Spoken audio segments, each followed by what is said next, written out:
Alrighty, let's jump in here.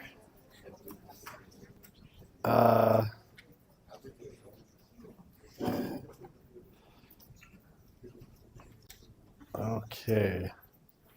See if there were any actual questions here other than just silliness. Dum.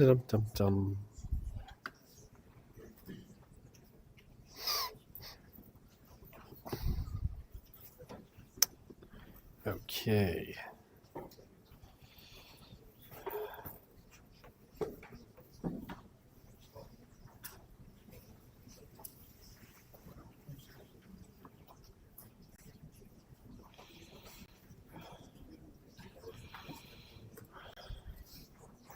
Okay. All right. I think I got a good handle on this. All right. So let's get started. All right. So today we're going to keep going on talking about culture. Got a few questions here, of course. Okay. So I am. Okay. When am I going to post the lectures from Wednesday? Oh, today sometime. I just haven't gotten around to it. They are all, if you just follow on that YouTube channel, they're all there. They're all public. I'm not hiding anything. So you can find them. With literally 8 seconds of work, you should be able to find them. So I'm not hiding anything. Okay. So a few questions here. I'll go through the questions. We're kind of in this awkward spot in terms of material where there's a good chance I will be done with culture today, but it doesn't leave me really enough time to cover the next unit, which is socialization, before the midterm on Friday and still, do some review with you. So probably, we'll see where we get to today. I'm going to say this will likely be the last set of slides on the exam. So I'll give you a full kind of week to study what we have covered so far. And Monday, I may just do a big, compressed, go back to the beginning and just speed run in an hour what we've covered so far. And then Wednesday, do some practice questions and Q&A with all of you and kind of go from there. Because I could probably try to cram in socialization, but I'm assuming that nobody wants that. So, and it would be me running through it really quickly, which I don't think is the best. And this is roughly, these are the 3 topics I covered last year in both sections that I did of SOS 100. It's just this year the timing has turned out a little bit different because we maybe went a little bit faster through some of it. There is class Monday. Very important. There is class Monday because the university, for whatever reason, in its infinite wisdom, has decided that we don't get a day in lieu for the stat holiday for National Day of Truth and Reconciliation. So we do have class on Monday. I will be here. You might not be, who knows. But yeah, I will be here and we don't have the day off. So there's that. Okay. Yes, I do have Kahoots. I have already Kahooted the Kahoots. They are Kahooting away as we Kahoot. And on Wednesday of next week, we'll do a Kahoot. And I will bring in, for the top 5 people, candy-based prizes that you can claim at the end, a selection. So, yeah, I have all of that stuff ready. And after class, I will post it so people can practice it again and all of that fun stuff. Okay, maybe I'll try and get the what's on the test questions out of the way first, and then I'll do content. Is everything from the concepts to culture slides on the midterm? Yes. That will be what we cover. So yeah, everything concepts, sociological research, and culture will all be on the exam. Will I teach midterm material on Wednesday? No, we're going to cut it off probably either today or very early on Monday will be the end. Do you need to know correlations? Do you need to know the definition of a correlation? Definitely. Okay, I see some questions about rationalization. Okay, well, let's start there, and then that one, yes, I'll just clear that up. Okay, so three kind of content-based questions. Two of them are the same. Okay, so rationalization. I'll re-explain rationalization really quickly. Maybe I'll use my good buddy Max and his cage here. Okay, so rationalization, basically what Weber thinks is going on in modern societies is following on from the scientific revolution and the Enlightenment, we're using our minds, right? We're using human reason or rationality to try and organize societies in as efficient a way possible. So instead of just taking for granted the way society has been organized in the past, right, and saying, well, that's just the way it is because that's the way it's always been, for Weber, one of the things that comes with modernity is we're like, no, we can make society better by making it more efficient. And how do you make it more efficient? You use your mind, right, rationality, to figure out where the inefficiencies are and how you can organize society in as efficient a way as possible, right? So the goal is to just make everything incredibly standardized, incredibly rational, and, incredibly like as efficient as I don't know how to explain it beyond that. Efficiency is the core value, and the best way to do that is for every kind of part of it to have been thought through carefully to find the best way of doing it, right? So, the goal is efficiency, but there are also, for Weber, unintended consequences to efficiency, right? And some of it is that some of the structures end up being a little bit maybe inhuman or anti-human, but they're very good for, say, capitalism, right? For a capitalist economic system, they make a ton of sense, and they organize life in very predictable patterns, but sometimes these patterns are quite uncomfortable for people, right? They can feel like they go against our human nature or your specific biological clock or whatever it happens to be, right? So he thinks that this kind of makes living in modern society sometimes like a bit of an iron cage, right? Like you're trapped and all of the bars are different rational rules, right? You're alive, you probably have enough to eat, a comfortable environment, but you're trapped within the bounds that all of those rules to make society so efficient kind of create, right?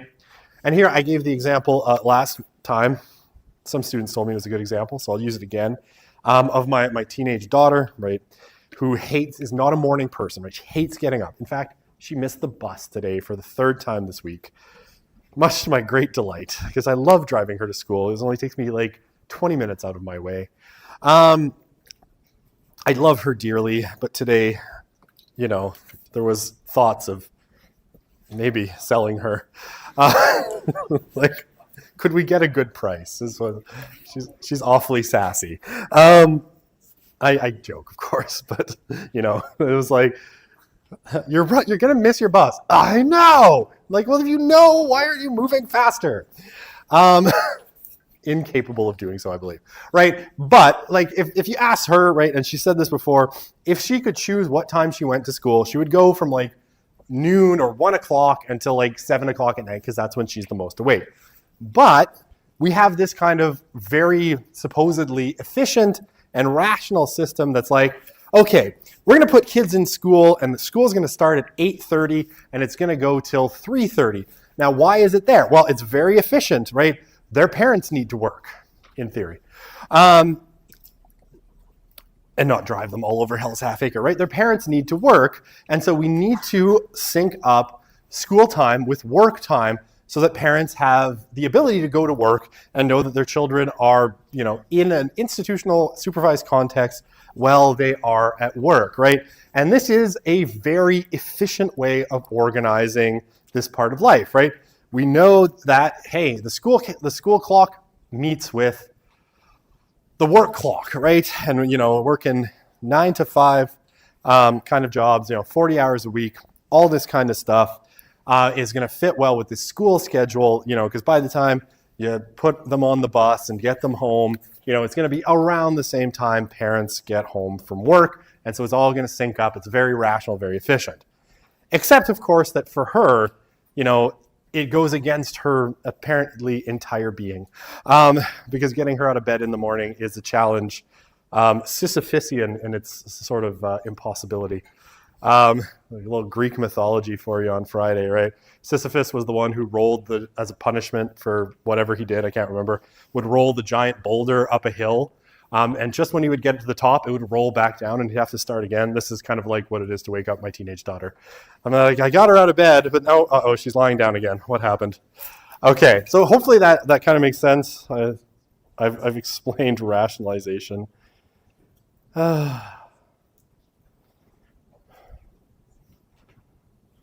going to pretend I know what this comment means and nod my head knowingly. I have no idea what you're talking about, but okay. Were some of the discussed negatives of postmodernism just examples of potential criticisms? Okay. All right. This one, how many questions on the midterm? There's 45. Okay. Some negatives of postmodernism, just examples of. All right, let's go back to critiques of postmodernism. I mean, there are legitimate, and kind of like I was saying last time, these are legitimately things that have gotten harder, right? They're not, they're critiques of postmodernism, but ultimately, right, they're pitfalls that we're actually seeing in our societies, right? It is hard to make binding decisions when nobody agrees with the authorities, right? Think COVID. Think lockdowns, think vaccinations, right? When everybody is like, I don't trust that authority. Why did I use that accent exactly? I don't know. Reasons. It's hard to make binding decisions when everybody's like, you're just out for your own power, Justin Trudeau. You want to put a nano chip something. I don't know what people think. But whatever. It's hard to make those kinds of binding decisions. It's hard to govern, right, when nobody trusts power and authority or institutions. Increasingly, it's hard to pass on cultural tastes when everybody's just like, that's just your subjective opinion. Cardi B's WAP. That's just as good as Rachmaninoff's Second Piano Concerto, you stupid, silly snob. Like, the fact that you can't see that just means that you're a snob and you're trapped within your own subjectivity. By the way, just Cardi B's WAP is not as good as Rachmaninoff's Second Piano Concerto. I'm sorry to tell you this. If you don't know this, please listen to the Second Piano Concerto this weekend. It's amazing. I am a snob when it comes to music. I'm sorry. Okay. Although, I think WAP might still be better than John Lennon's Imagine, which is possibly the worst song ever written. It's a terrible song. Okay, now we're in the opinion part. Okay, so yeah, all of these are kind of criticisms of postmodernism, but they're grounded in actual things that the shift to a late modern or postmodern kind of worldview have done. Okay. I guarantee no one actually would enjoy that. I'm very bad at accents. Or so I recently decided I remembered. Okay, can I explain functionalism one time before the test? I will do this on Monday, but it's a task slightly larger than I want to do right now. So I'll review everything, trust me. We'll go over it again before we get to the test. Okay. All right, that took 15 minutes, all good. So, consumerism. All right, so how is culture constraining, right? So Weber gives you an idea, right, that in rationalizing everything, in turning having so many rules and so many ways to make society efficient, right, we kind of trap ourselves in a world.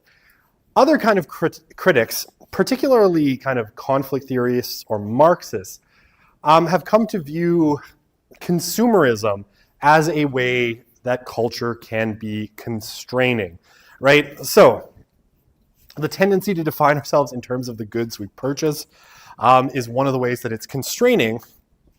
And yeah, we have this sort of like shop till you drop lifestyle. And this was particularly brought forth by a Marxist scholar who's part of what's called the Frankfurt School. And don't worry about writing that down. I'm just telling you for interest. His name is Herbert Marcuse. And he wrote a bunch of stuff, but in particular, he wrote a book called One-Dimensional Man about how life in a capitalist society makes people shallow and one-dimensional, right?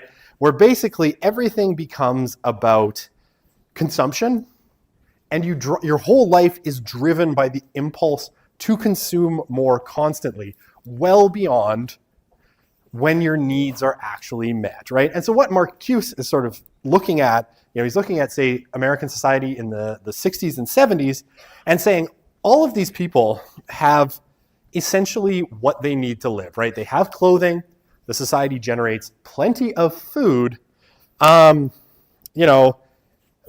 there's vast resources. Everybody could have enough to live and only work a tiny bit, like a few hours a day or a few hours a week. But what keeps people locked into the capitalist system and how it constrains us and controls us is in a couple of ways, right? One, everything freaking breaks. Okay, I mean, this is my Pixel 4a. I kind of love this phone. With one exception, it's less than 3 years old, and the battery life is absolutely rat shit at this point. I honestly am kind of nervous stepping away from a charger for more than 15 minutes. And I'm like, I love the phone, it does everything I need. I don't need a better phone. I actually just could not care less. Better camera, whatever. Don't care. But inherently, I believe, Google has designed this phone to suck now. And so I am told, and trust me, I get bombarded by ads all the time, which is like, you should really upgrade. That Pixel 7, that's looking really good, isn't it, Dr. Broussard? You should get it, and it'll be better. It'll be so much better. All it'll cost you is a cool $700, and you could upgrade from your terrible phone to a better one. And won't you be happier once you have it, right? Or, Apple. I love Apple. Apple is so transparent about this. It's like, we're launching the iPhone 15. That iPhone 14 you bought 3 months ago? Terrible. Garbage.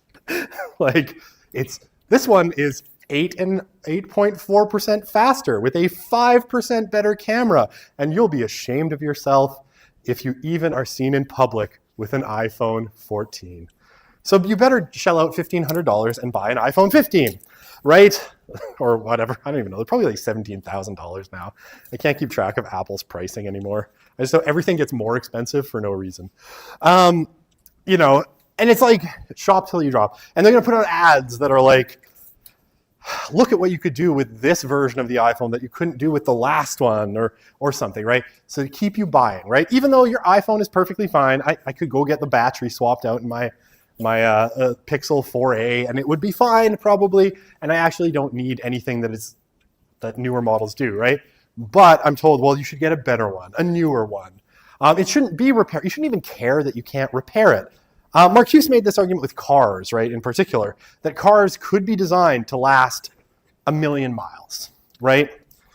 And I'm told by the Uber driver I had last week that actually Toyota cars do last 1 million miles. I don't know if that's true or not. They cost enough, so they should.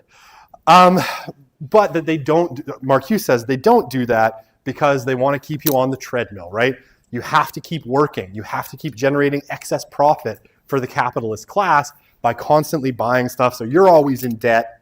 You're selling your soul, working all day, overtime hour for bullshit pay, right? You know what I'm talking about. It's a song that got really popular and then vanished off the face of the earth the second right-wing people realized the writer of the song wasn't inherently right-wing. Weird. But yeah, it's like, it keeps you on the treadmill, right? That's what consumerism does. It keeps you on the treadmill. You shop till you drop. There's always something else that you desire and you're told that you need. But do you actually need it? Could the things you have be fixed? Do you have enough to live? And that's the sort of drive of consumerism. Right. The other one, right, obviously there's ways that your identity becomes tied to certain things that you buy. It's not as much the case anymore. But like when smartphones were new, like whether you were an Apple user or an Android user, these were like vicious battles online. Maybe they still are, and I just stopped paying attention. Android users would call people sheep, and I don't remember what Apple users called Android users. I don't actually care. But it was like there was something core in your identity that if you bought these things, it said something about you, right? And I mean, why would anyone shop at a place like Zara or any of these other places that have big brand, I try as much as I can never to have branding on my chest for any reason because I refuse to be a billboard for brands. But a lot of the clothing, even here, the North Face, right? Thank you for being a billboard for the North Face. Wonderful products, right? I guess some of you are wearing U of A swag. It's like, come on, you're already giving enough of your money to this place. Do you need to buy the merchandise? Honestly. Sorry, I'm just teasing. But you know what I mean? I also have no U of A gear at my house at all. I'm just like, no. I still have to pay for parking, and this insults me to no end. I'm going to teach 250 SOS 100 students. I have to pay for parking. You're not getting any swag, and I'm not giving any alumni donations. Thank you very much. But right, you are, in a lot of cases, why do you wear a certain brand? Why do you wear a symbol on your shirt, right? Because you want it to say something about you. And those brands are going to be like, well, you had, the old North Face hoodie. Now you need the new one with moisture wicking technology or some such thing, right? All this kind of stuff. All right. Nobody liked my Marxist critique. And I'm not inherently a Marxist, but Marcuse's critique of capitalism makes sense. I know I mentioned this in this class before, I still think it's funny that Instant Pot, Instant Brands, the company that made the Instant Pot, had to file for bankruptcy because their product is too good. So they can't sell new Instant Pots because their old Instant Pots never break unless you're my wife and you turn the stove on under it and melt the bottom of it. But they had a small house fire a few years ago. It was put out in plenty of time. But it was fun. Why is there weird smoke in our kitchen? And I'm like, oh my God, you turned the stove on with the Instant Pot on it. That is the one condition where the Instant Pot will break, apparently.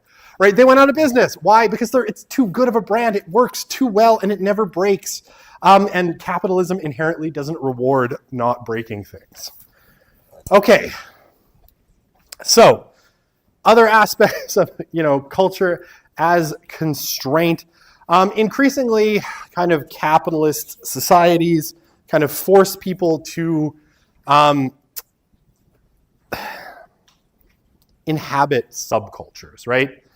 Subcultures, basically where people take a bunch of things that capitalism offers and sort of merge them into an identity and then meet with other kind of groups that agree. And it's kind of interesting, right? A lot of the identities that people have glommed on and made really meaningful in the last, I'm thinking, when did that, 1966 till today, really since Star Trek came on the air. I know it's a weird way to mark time. 57 years. Oh yeah, because it was Star Trek Day a couple weeks ago, 57 years of Star Trek.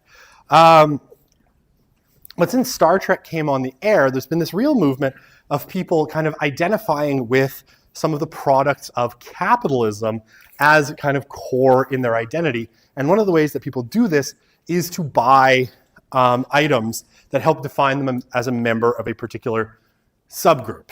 Okay, so what does this look like, right? Star Trek, as one example, it's a product, right?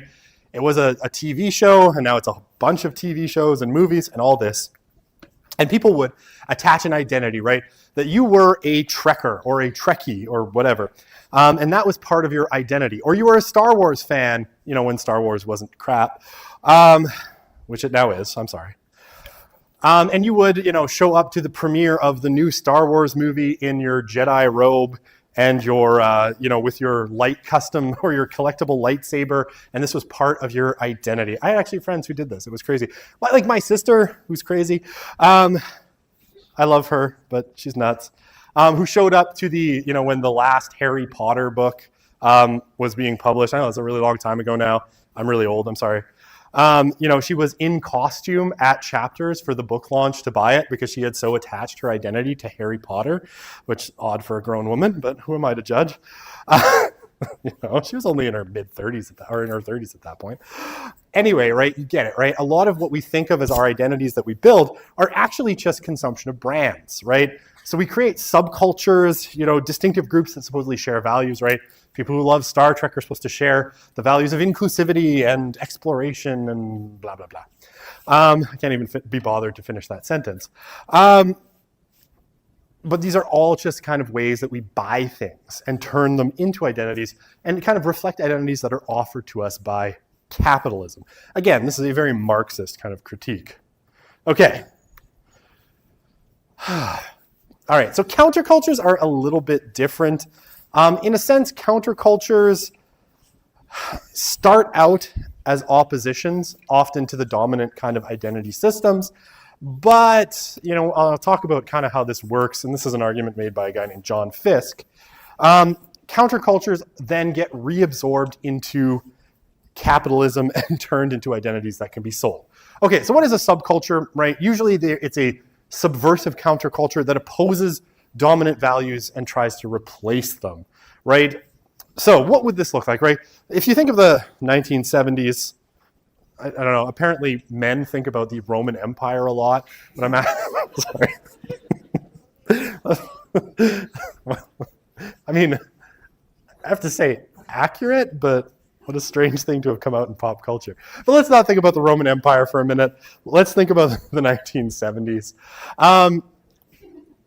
In the 1970s, right, particularly in industrial cities in the UK, places like Manchester and Birmingham, you had this particular movement that sprang up called punk, right? And punk was a counterculture because the early kind of punk movement, being very working class in its orientation, said was that, look, we're all being ground down by capitalism, by all of these factory jobs that we're forced to work in, long hours, hard work for menial pay, and we're all kind of being killed by this industrial system. And punk was a sort of musical rebellion against capitalism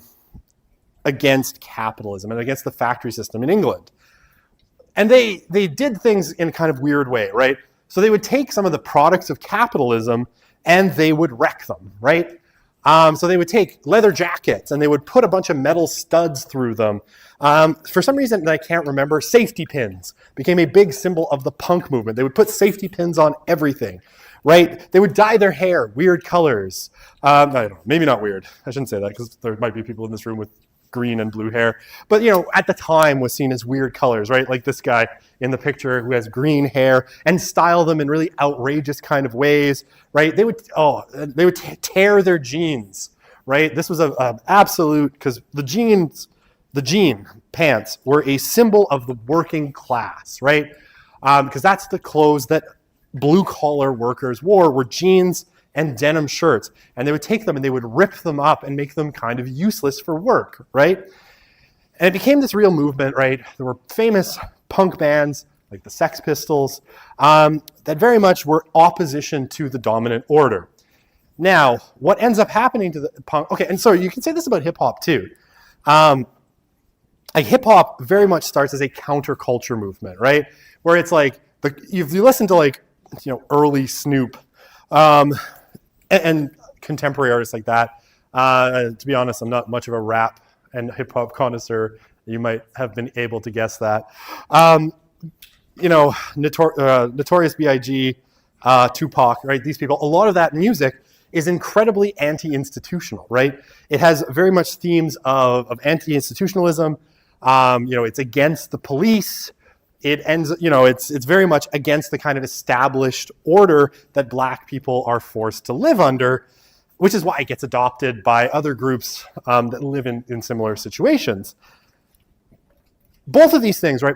And hip hop has its own style, right? It has its own kind of clothing styles, the way they wear baseball caps, the gold chains, the kind of stereotypical things that you would think of when you think of like an over-the-top hip hop artist, all had this aesthetic of things they could buy and then sort of, co-opt into symbols of resistance. Okay, what ends up happening to both punk and hip hop is that they get sucked up by the culture industry, right? So and this is what John Fiske makes this case. Which book is it? I can't remember which book it is. This is the last one, but I can't remember what the title is off the top. I can see the cover in my head, but I can't read the title for some reason. But basically, what happens is, what he calls the culture industry, and what the Frankfurt School calls the culture industry too, sees punk and it sees hip hop. And it's like, wow, this is appealing to people, right? It has a cool aesthetic, these ripped jeans, these leather jackets with studs, mascara, dark makeup for men, the hip hop aesthetic, the snapback caps with the flat brim, all of these things, right? Okay, so what they do is they then sort of invade that territory. They find a whole bunch of, they sign the existing punk and hip hop artists to massive record contracts, work to tame the music so it's less critical of the system, and then turn it into basically a merchandising brand, right? So that people start to consume the aesthetic of punk, right? In the 80s, punk stuff was everywhere. You could buy it in every store. And you can still buy, like you want a bracelet with spikes on it, you could probably find that at like a mainstream clothing store, right? That's how much punk has been absorbed into mainstream culture. So they consumerized everything, right? They consumerized hip hop. They took it from this marginal counterculture movement to a mainstream cultural movement. They took punk and did the same thing to it and made it into a bunch of product.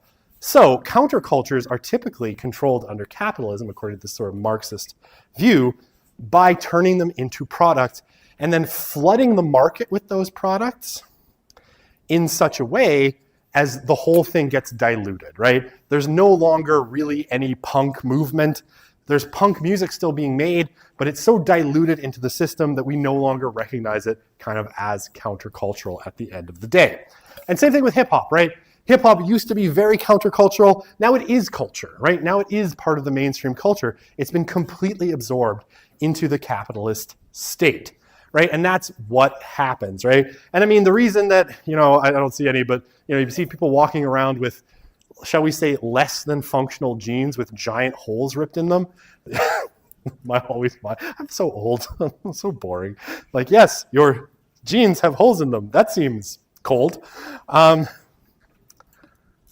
Is because, these aesthetics that were created get commodified, and someone thinks they can make money selling that punk aesthetic.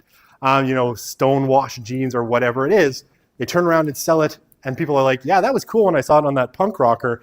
I'm going to buy that aesthetic. Okay, so hopefully that makes sense. Should probably check if there's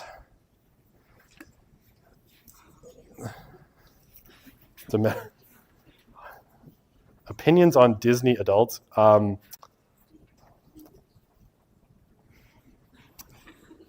Grow the fuck up. I'm going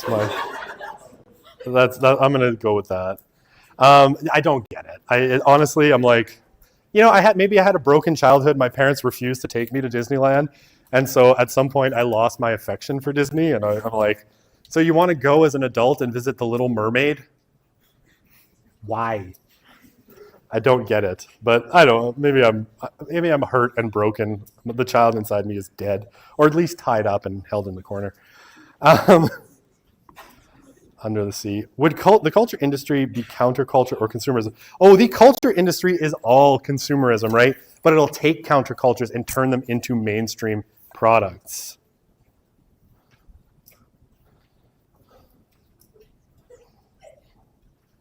Under the sea.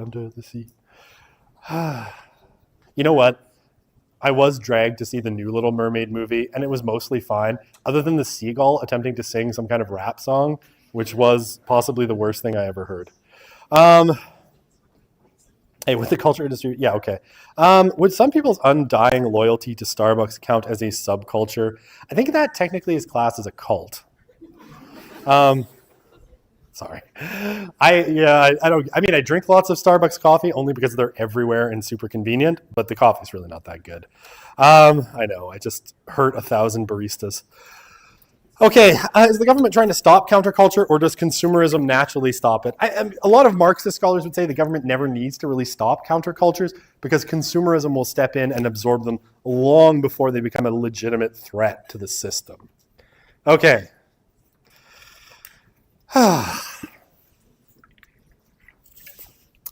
So, cultural capital. What is cultural capital? It's actually a really important term. It comes from a guy named Pierre Bourdieu. And cultural capital is basically, this definition, right? The beliefs, tastes, norms, and values that people draw upon in everyday life. So, what does that mean, right? Basically, in order to get yourself ahead in everyday life, right, you need to present yourself in a certain way. So basically, that includes things like your speech, right? How do you talk? How do you dress? How do you present yourself, right? What do you know that you can share with other people that will make them kind of like you or respect you, right? That is all what's called cultural capital, right? And typically, in order to get ahead in the world, in whatever space in the world you're in, you need to employ cultural capital to basically get people to give you a chance, right? So, if you're trying, right, to get that first job out of university, you're going to show up for your job interview, right, probably dressed in something business casual, right? You know, you're not going to show up in your punk jacket. Well, I mean, I guess it depends what industry. Let's say in a white collar position, you're interviewing for some soulless government job, like professor. No, I'm kidding. You're going to show up in a particular outfit, right? You're going to dress, dress shirt, tie if you're a man, probably a skirt and a blouse and maybe a blazer jacket if you're a woman, right? You're going to dress in a particular way that you think makes you presentable. That's cultural capital, right? That is you basically drawing on the tastes and norms and values of the workplace you think you're applying to in order to impress them and hopefully help you get the job, right? And the nicer the suit, the better, probably, right? You could get an Armani suit, you're going to be a mile ahead. Now, if you're applying for a plumbing job, right? I don't know why you'd be in this classroom if you're applying for a plumbing job, but if you were applying for a plumbing job, right, you're going to present yourself in a very different way. You might dress nicely for an interview, but then it's all going to be about what you know about plumbing, right? What knowledge are you going to bring to that particular position? Knowing things about Greek mythology are not going to help you get that plumbing job because it's outside of the realm of the cultural capital of that space. But basically, if you're trying to get someone to help you, right? Even simple things, right? Like if you want me to help you, and you need to make an appointment with me, and you're sending me an email, right? There is a cultural capital to how you write that email. Dear Professor Broussard, how are you? I am writing you today because I was hoping that you could help me by going over this concept, or I did really bad on my exam. Could I please come review? You're trying to get something from me, and so you're presenting yourself in a different way. And trust me, it comes off very differently than, hey, I am in your class. Can I review my exam? What time works for you, right? I have a very different reaction because one person is displaying high degrees of cultural capital. They know how to write an email. And versus, one who clearly, A, is not telling me what class you're in, which is always unhelpful because I teach a lot, and B, not presenting yourself in a particularly good way. Or, dude, I am just wanting you to, totally cut me some slack, or something. I'm being ridiculous today. But that's, cultural capital. Cultural capital, right, all differs for social classes, right, different places, different times. But cultural capital is a major constraint because it limits how you can present yourself, right? It limits the way that you can be in the world, right? If you're going to get other people to help you, you have to muster cultural capital in a way that's going to convince them to do so, right? If you do not muster cultural capital in a way that is helpful, you're going to get a very negative reaction, right? Trust me, we have conversations about this between colleagues about how bad students have gotten at writing emails and other things like that they don't know how to speak or talk to professors in a respectful way. This is the kind of stuff that happens, right? And if you go into a job interview and you are wearing the wrong kind of clothes, or you present yourself, you use slang or you swear, you are going to not get that job, A, and B, the people are going to talk about you as that person who, they're not going to use the term, but didn't have the cultural capital to get that, right? It's symbolic, right? Cultural capital doesn't actually exist. It's not material, but it's in how you present yourself. But it does stop you from just being who you want to be in a lot of cases. Have you ever seen those videos on YouTube right? Where it's someone who complains that they can't get a job, but they have this giant face tattoo, right? And I'm not saying anything about that's wrong with face tattoos. I don't care. But they've transgressed cultural capital, right? That, as my good friend who's had perhaps a few too many encounters with the law puts it, the tattoos should be where the judge can't see them. So, nothing past the wrists or the neck. That's a kind of like cultural capital, right? When you do that, you've crossed into the realm of the bizarre, and you've lacked cultural capital. And so you're not going to be put forward in life. You're not going to be able to get ahead in life because you have those things, right? Okay. Any questions? So can matters of identity such as religion or gender be considered cultural capital? Definitely in certain spaces, right? If you're, there might be, I don't know, a fictitious plumbing company run by Sikhs that only wants to hire Sikhs, right? It's like we're Sikh owned and operated and we only hire people who are like us. That would be a kind of cultural capital that they have. I mean, it also might be discrimination, but nevertheless. And certainly, right, in certain fields, being male would have more cultural capital than being female, right?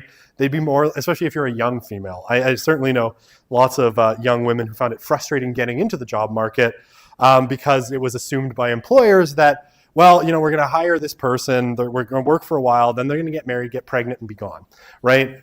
And I mean, as unfair as that is, real things I've heard people say. Okay, so is cultural capital just assimilating to the culture you want to succeed in? 100%. And assimilating is the right word because you have to do it to succeed. You can't just be yourself. Okay, 8 minutes to go. All right. A few slides left. So we'll definitely be done by Monday on this topic. So perfect. All right. So culture jamming. Culture jamming is a way of pushing against kind of the constraints of culture, right? As kind of like, punk and subcultures were ways of pushing against the constraints of culture, or countercultures rather. Culture jamming is another way that people have kind of used to push against the norms of, say, a capitalist society, and sometimes to unearth, what are the dominant kind of trends and values, or the real message that you see in, especially in brands, right? So culture jamming usually involves basically taking creative methods, things like Photoshop or making parody ads or something. You see a lot of this on YouTube, and basically mocking brands, right? Making fun of them, or trying to kind of show what actually lies underneath them, right? So, my favorite one here is the Apple one, obviously, because I'm no fan of Apple. Appearance costs, right? Apple, that's kind of their slogan. McDonald's, eat fast, die young, which kind of true. Gatorade, you have a hangover. Why are you drinking Gatorade? Because you have a hangover, right? What is it? $6 coffee, right? Much overpriced, or McDonald's. And this is not as true as it used to be because McDonald's prices have gone up. Thanks a lot, Justin. Sorry, not his fault. No, I'm just kidding. It's Biden's fault. I'm also kidding. Because you only have $4, right? You would like to eat something that actually tastes like food and not like whatever McDonald's tastes like, sugary tomatoes. But you only have $4 in your bank account, right? And that's the best you're going to do, right? So culture jamming is all about resisting mainstream culture, about unmasking what's really behind culture by making fun of it, right? This is what culture jamming is.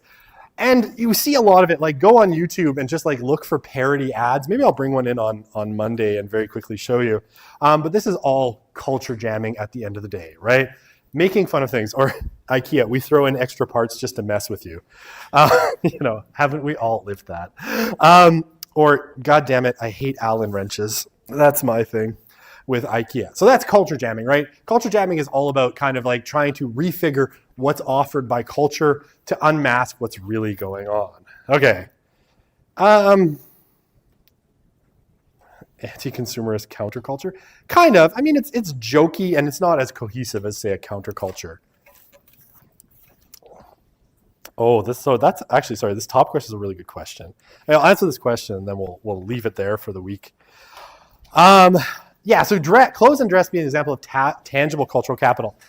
But what you're drawing on is not necessarily the clothes itself, but what the clothes says, and your ability to put it together in a way that appeals to the people you're talking to, right? A suit is as much about like the symbol of the suit as it is about, having a shirt and a tie, right? That's what a suit means. It means that you have the capital to know how to wear it. You can afford a nice suit. You're presenting yourself in a certain way. All right, great question. Have a great weekend. Oh, they're bad. The new Star Wars movies are bad. I didn't even watch the whole Rise of Skywalker. I quit halfway through. All right, we'll see you on Monday. All righty. Hot. So hot.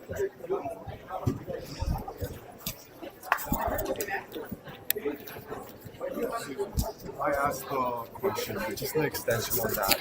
Wouldn't what you would be able to purchase, like a suit, would be more expensive? So wouldn't that still a limitation on what you can represent as what you wear? Oh, for sure, right? And definitely, if you're poor, you lack